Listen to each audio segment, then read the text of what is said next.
Il faut ajouter ici un point très important, l'existence d'un incroyable dynamisme inhérent à ce processus. Plus vous développez vos ressources, plus vous avez de pouvoir, plus vous vous sentez fort, plus vous puisez dans vos ressources et plus vous les développerez.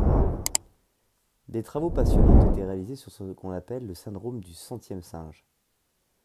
Le biologiste Yale Watson raconte ce qui s'est passé dans une tribu de singes vivant sur une île proche du Japon, où l'on avait introduit un nouvel aliment, des patates douces à demi enterrées dans le sable.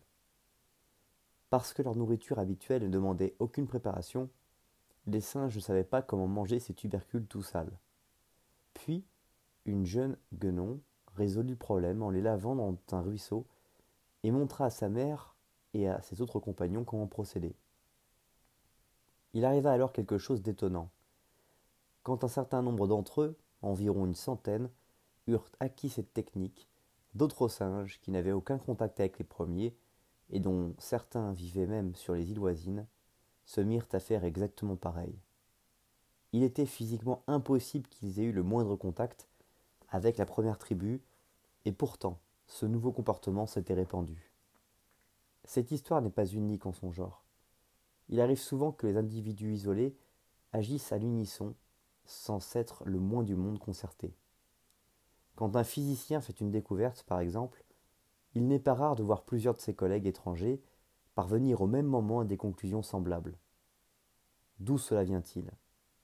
Nul ne le sait exactement, mais d'éminents scientifiques et spécialistes du cerveau, comme David Bohm et Rupert Sheldrake, pensent qu'il existe une conscience collective dans laquelle nous pouvons tous puiser, et qu'en nous appuyant sur le même système de valeurs, en tendant vers les mêmes objectifs, en essayant de tirer le maximum de notre physiologie, nous trouvons la voie qui donne accès à cette conscience collective.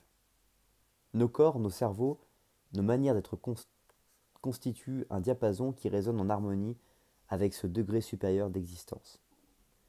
Mieux vous serez accordé, mieux vous profiterez de cette immense richesse. De même que nous recevons certaines informations de notre inconscient, nous pouvons en recevoir de cette source, qui nous est complètement extérieure, à condition d'être dans l'état qui convient.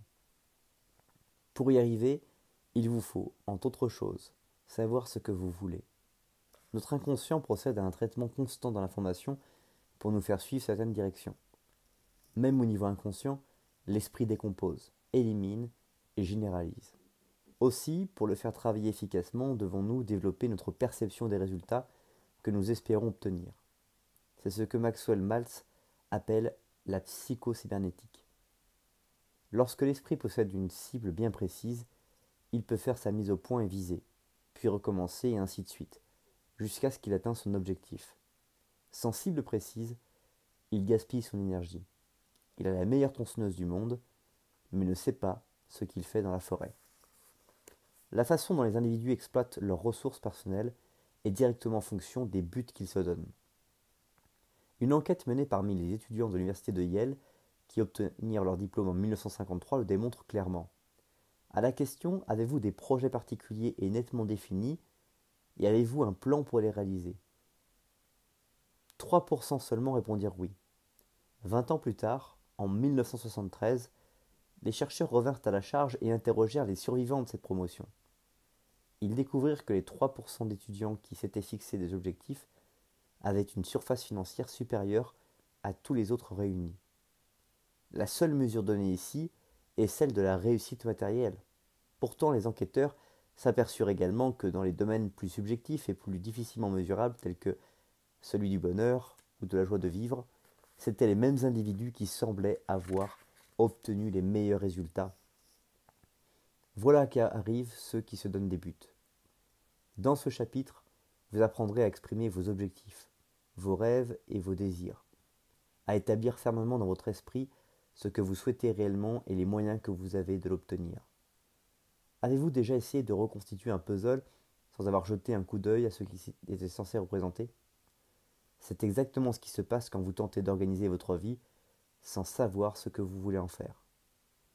Lorsque vous connaissez vos objectifs, vous donnez à votre cerveau une image précise d'information que votre système nerveux doit recevoir en priorité.